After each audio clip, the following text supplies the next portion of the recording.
Welcome back to another episode of Creative Conversations. I'm your host, Brianna Elmore, and today we have yet another amazingly talented creative guest today. But I'm gonna always say that because I always stand by it. I'm gonna stand on it. But let me read this bio so you can get into it. Chicago rap artist Cassius Tae speaks in a way listeners find a commonality and inspiration from. And so, without further ado, my friend and esteemed guest. You know what I'm saying? Cassius Tae. Yay! Give me the woo woo woo woo woo. Yeah, that's when you should have had like the air horn. You know what I'm saying? I'm gonna just do it. Yeah. Yours is fire though. It's like we on Drink Champs already. Drink up, give me man the phone. Give me here. Right. Hey, man, they be stay clapping every 10 seconds. Give me here. Yes. I gave you a little bit of an intro. I've been knowing you. I know you as the artist, but I also know you as a person as well. We're going to college together, but please give everybody a little bit of insight. Hold on, I can't hear you because I'm getting some feedback from the... Oh, my bad. Yeah, it's a train right here. Sometimes that happens. Yeah, the train definitely... I didn't even think about that. But yeah, I'm a Chicago artist. Named Cassius Tae. I've been started rapping when I was like 8 years old. My mom, she got me into rap, and I started like writing actual songs probably by the time I was like 12, 13.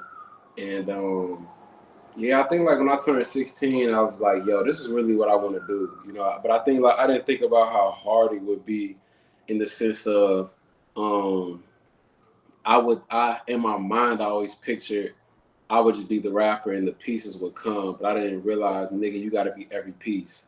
Especially like when you start in like 16, you don't have a publicist. You are that. You know what I'm saying? Like 16, yeah, like somebody's not necessarily going to be writing your shit for you. You have to write that. Like you have to think about it and you have to put in that work. And I think that it's kind of cool when you learn other skills because you're trying to do one thing, but you have to learn all these other skills. Like you have to learn how to edit. You have to learn how to produce because it's like, well, if I don't know. And it seems that you're the same kind of way. I feel like most creators are like, well, if I don't do it, who's going to do it? We're going to have to just get it done.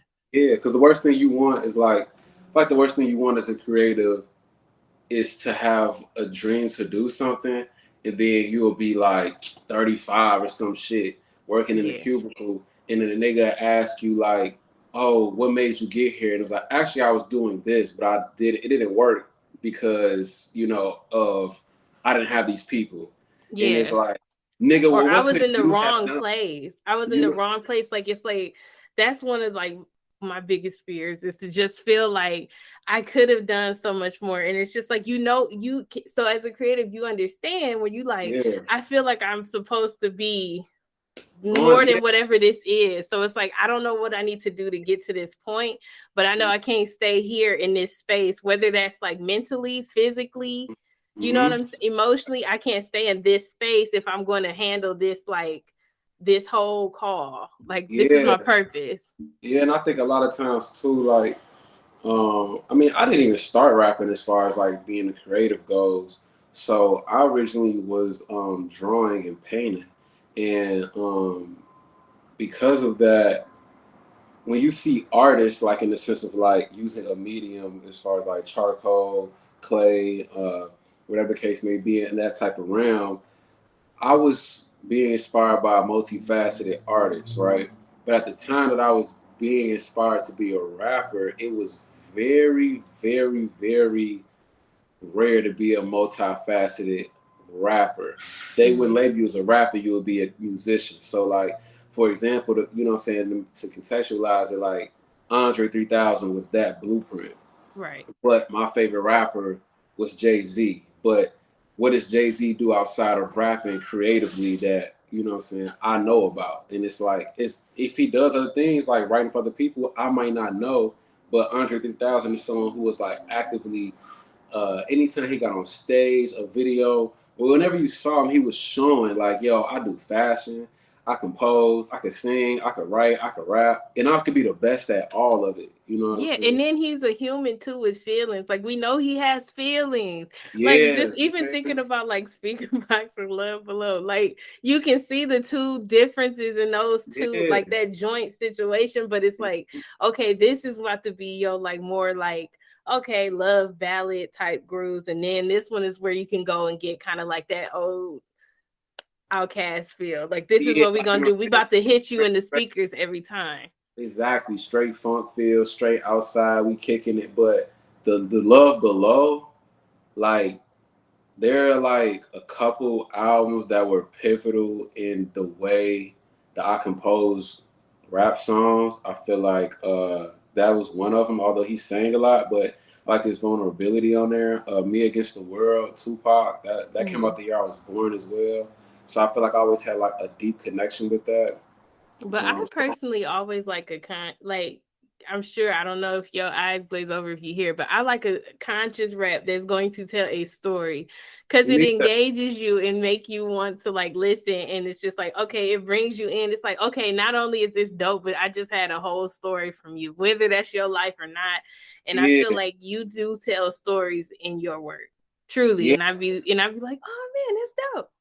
Yeah, I think the reason why I started telling stories was because honestly, like, I'm more of like an observant person that like, people on the outside would just deem as quiet, you know what I'm saying? But I feel like it's not the same personally because I'm not quiet in the sense of like, if you come talk to me, I won't talk, Right. But by me being observant, you know what I'm saying? Like, when I grew up as a shorty, I feel like our lives are so fast. It's funny, I was watching a football player talk about this today, and he was saying the things that we was doing as kids, like it just seems so regular. But then when I became older, I started realizing like that's not real life. And it's like I started realizing like, I can't have my sons grow up in this type of environment too. But I feel like they should be boys, you know what I'm saying? So they should be.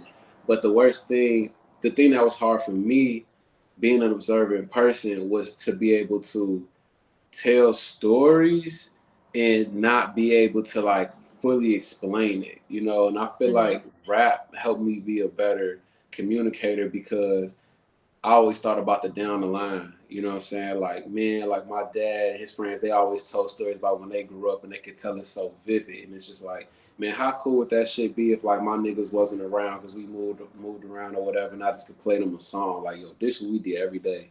You know what I'm saying? And it was so vivid. You feel me? But it's almost like, to me, it's like it's got to be like almost like a time capsule to be able to be like, this is where I was in this space, whether that's like right now or you're recalling something from when you were younger. It's kind of like, okay, well, this makes sense. That's it. That's how it felt. And it's just like you do, like, I am not from Chicago, okay? I am from Michigan.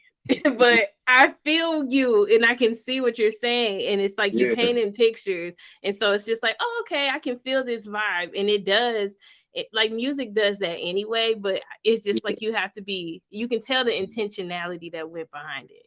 Especially in rap, like, growing up, when I listened to Sade, like one thing I was super inspired by her was she wasn't scared to talk about like political issues, but I could always understand where her mind was at and where her sentiments was at with how she felt about things outside of just regular love songs, right? But I can never probably just, probably haven't listened enough, but I can't tell you Sade's background from her discography. You know what I'm saying?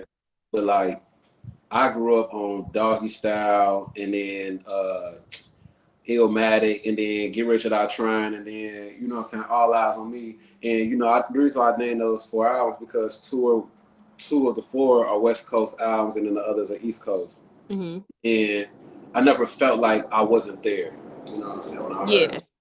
So, and I think that's what makes stuff timeless though. Like, because when you listen to it, I can still you can listen to Tupac, but Tupac was either if he didn't die when we came in, he was shortly thereafter. We were not old enough to remember who he was when he was still here. So, but it's like you can listen to that and you can connect to it, and it's just like you can feel that, and that makes a difference. You know what I'm saying? Like, I be listening to like Jay-Z interviews or Lil Wayne interviews, and they be asking them questions that I feel like it's dumb questions. But that's defending me, knowing that, like, man, they talked about that shit in so many songs that it's like, I know so much about them from what they said. I don't know them personally, but like, I know them on a level that's like, I guess you don't really get in R&B because you don't get as many bars. You don't really. It's not about you. I feel like R&B is more so setting the tone for other people. You know what I'm saying? I feel like that's like a new age thing for like R&B to be more than things that's in the heart. I feel like people like Brent, you know, talking about working jobs that he don't want to work, and Tory Lanez being in the streets but singing about it, you know what I'm saying? Or, you know, The Weeknd doing things like that too. That's kind of like innovative. But like rap, I always love the idea of like having a narrative and being able to like feel like you in that place and taking people to that place, even if they never been or if they have. You know, a good person was like DMX with doing that too. Man, you know, that nigga was crazy with it. Like, he was doing everything, like, and literally anything. Like, and it's just, you know, just dope artistry, and I love to see all of that. And then I love to be able to see like the influences that people like that have in different artists too, because you can see it. You be like, oh, okay, you was over here on that type of tip. Like Common used to love her. It's so many people that have that into their, like, literally from that song, and have that into their own songs. And you're like, oh, okay, I see what you did there, or whatever. I love being able to hear that little bit of like tribute to somebody who probably influenced that person. Yeah, and it's funny. I was later on that song, I guess, as far as like being in Chicago. I feel like I probably discovered that song probably like 7 or 8 as far as being later. But that introduction of what you're talking about, of people creating this narrative and people using that blueprint, and you know where it came back from. That was like me and my girlfriend for like Tupac. You know what I'm saying? That's like that's kind of like the same thing. You feel me?